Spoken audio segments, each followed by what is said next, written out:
और जिस शख्स को अल्लाह हिदायत दे वही हिदायत याब है, और जिनको गुमराह रहने दे तो तुम अल्लाह के सिवा उनके रफीक नहीं पाओगे।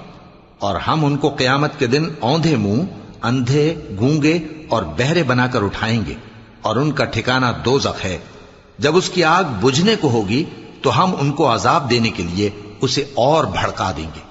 ये उनकी सजा है, इसलिए कि वो हमारी आयतों से कुफ्र करते थे और कहते थे कि जब हम मरकर बोसीदा हड्डियां और रेजा रेजा हो जाएंगे तो क्या असर नौ पैदा किए जाएंगे।